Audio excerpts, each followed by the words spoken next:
Hi there everybody, my name is Kate and welcome to my channel, Trinergy Awakens Naturally.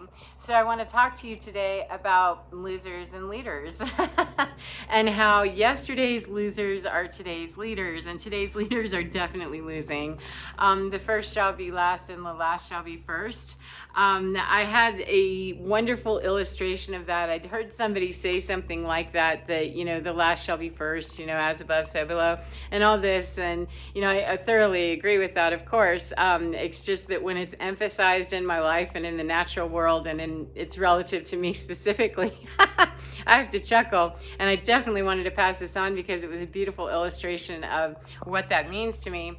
And when it shows up, it means everything, because it was so right there in my face. I couldn't possibly, because I had been thinking I'm going to make a video about that at some point. Yeah, you're going to make it right after you see this. So anyway, let's jump right to it. I have well, he's not really a puppy. He's a young man now. He's a little bit over a year, my dog, and he's a boxador with some possible pit mix, right? But primarily he's a boxer and Labrador.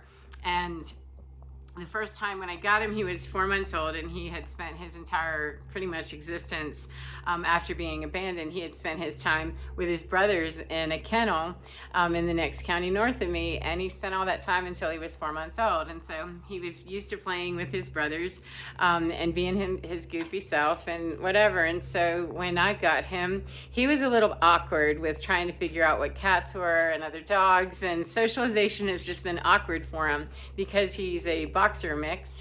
More than likely. He leads with his front paws, and it's just not always socially acceptable to be that gloopy gloppy and goofy, but we're working on it. And so the first time, about 4 or 5 months old, I took him to a dog park near where I live, and that didn't go well. He got bitten the first time, and yeah, we don't do dog parks for the most part for that reason. And so socialization has been quite awkward because he was used to just being his old goofy self with his goofy brothers, and that's all he knew. And so when we went to the dog park for the first time, he got overwhelmed and overtaken by a huge dog that was off leash, and the owner was just nowhere to be found and really didn't care that his dog was assaulting mine. But whatever, that was quite a shock, and we left the park, and it didn't break his skin, and the guy was just not even remotely interested in looking bothered that his dog was out of control. And there was a whole row being started with this dog that was just starting it with other dogs, and I wanted to just bug out. So I have limited experience except for what we create here with neighbors in the community who also have dogs, and it's a known quantity because we've socialized them together now for 6 months, and they're all about the same age, and so he knows who he plays with, he knows who his buddies are in the neighborhood. And when we go for hikes and stuff, we're hiking and we don't stop and socialize. We're there doing other things. It's not a dog park, but I want him to be exposed to it. And so take your goofy self and let's figure out how we're going to do this together, that I can let you off leash and you can play, and it's not a freak out session for other people. And we've been doing this slowly and working on that and he's been doing quite well. But he's goofy, as I said. He's young, and he's like a teenage boy that like a bull in a china shop sometimes, because that's just kind of his personality, as well as the fact that he leads with his front paws. So anyway, one of my neighbor friends whose dog has been playing with him for a long time now, she's got another dog with her that is a pit bull, like a straight pit bull, and this dog is thick. This dog is very thick and outsizes Hondo by weight, I'm sure, but looks about the same size. It's just she absolutely is stacked and racked, and he's only about 65 pounds. This dog's probably at least 80, and just muscle, straight muscle and teeth, and that makes me nervous, and I try not to be too predisposing or making any assumptions about a breed or a person or anything else, just based on my limited experience of pit bulls and just what I've heard. And so when this young woman had both dogs today, I'm like, did you get another dog? And she said, no, my friend had an emergency, I'm just babysitting for a few days, and you want to meet at the park later. Here in our community we have a little tiny dog park, and so we did. And Hondo is used to just being with the kids who play with him and accept his goofiness, and he accepts their goofiness, and and it's all very fine, and we don't hang out in places where he's going to be bitten a whole lot. That just doesn't happen. And when he does go to the dog park, the few times that we do go, a different park, one of the city parks we go to, he never runs into a problem. He never has, because it's just different set of people that pay better attention to their dogs. But we don't do it very often because he's just not quite there where I'm comfortable enough. And so anyway, we go over and meet her, and this pit bull, she's there because her mom had to leave on an emergency, so she's already kind of out of her element. And Hondo, I brought a toy ball for the pit bull, because she said she likes to steal balls, so just be aware. I'm like, well, I'll bring her own ball, because Hondo could care less. He's got a whole bunch of tennis balls and he could care less, so I'll bring her one. Maybe she can stay busy with that, because that triangle of 3 dogs doesn't work so much better for dogs than it does people. Triangles are kind of hard. So I bring a ball for her, and I take his Frisbee, which he just got about a week ago, so he's super proud of it and super dorky about it. But he likes to share. He likes to play with his friends and be dorky together with his friends. We get in there. It's a very, very small area that I started throwing the Frisbee, gave the pit, the ball, gave her that. She got busy, but she was barking and sounding really aggressive and like just, whatever. And I looked at the young lady and I said, this just, verbal? Is it just the sound that she makes? Is she excited? What is this? Because, I don't know, because he looked a little bit nervous, and yet he's goofy. He's assuming that this is playtime, my friend is here, and whoever she brings along, it must be just really cool. And they were fine. But what happens whenever you take somebody or something, an animal that I'm freely playing with my Frisbee, I'm sharing with you, and I'm trusting you, and we're just being goofy together, and he's assuming that this dog's going to play the same way as his friend does. That turned up after a long time too, after like a half hour. It didn't happen right away, but it sure did grow into something that Hondo got tired. She had been really pressing him with barking in his face, and like being kind of not aggressive, but just dominant, like I'm playing alpha here, and yield to me. And he's a goofball. He's happy to, okay, just take it, because he's not trying to bring any smoke, and he just doesn't want to have any. It's not his thing.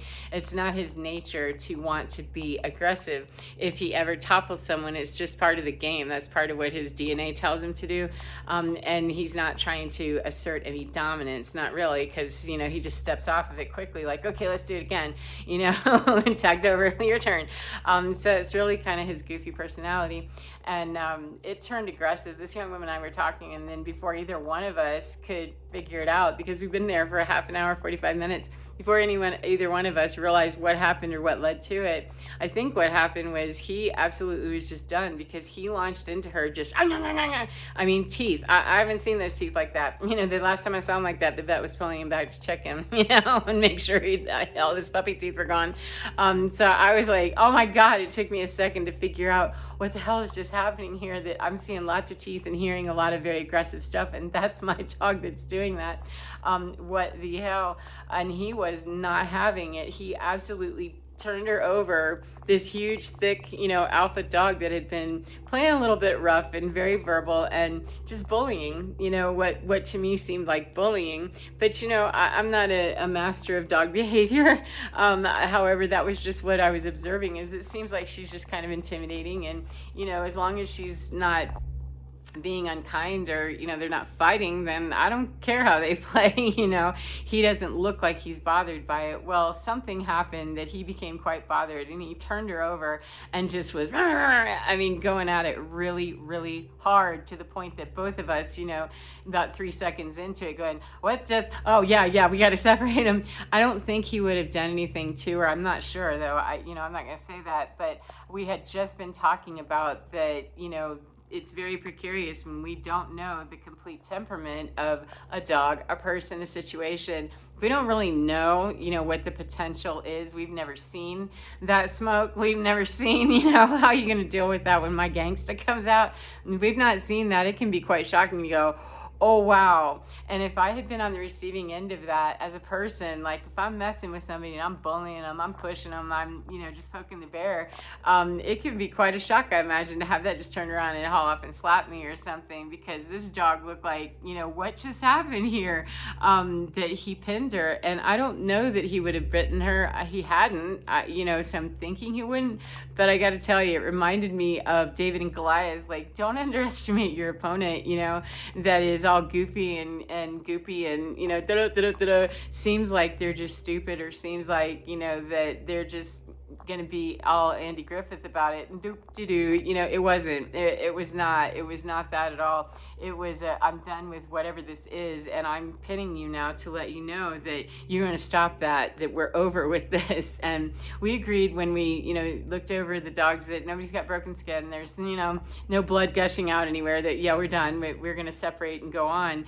But I thought about it, that I love it when it shows up in the outside world, that when people don't get it, like you're messing with the David and Goliath situation, you have no idea that the losers are tired of being losers. They're tired of giving away their toys and, playing nicely. And, sometimes we can go for a very long time and just okay, fine, you're just kind of a jerk and do that. It's no big deal. However, the cross is a line. And if we don't really know what that line is, that's how you're seeing the losers of yesterday that are now the leaders of going, yeah, I'm done.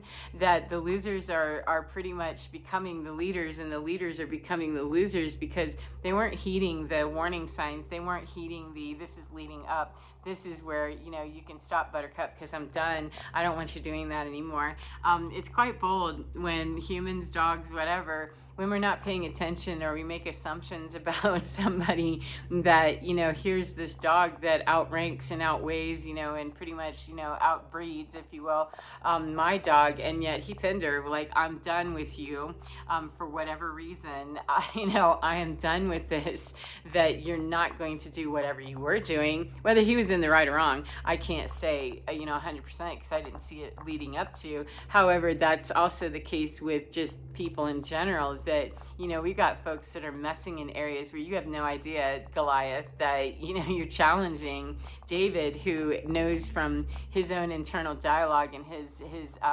understanding of God and what he needs to be doing. You're messing with forces that are well above me, my size, and you and your sword and your saber and your whatever you got going over there. There's nothing you're going to do, because I'm getting ready to take you out, and then I'm going to cut your head off with your own weapon. Are you kidding me? You're not doing this anymore.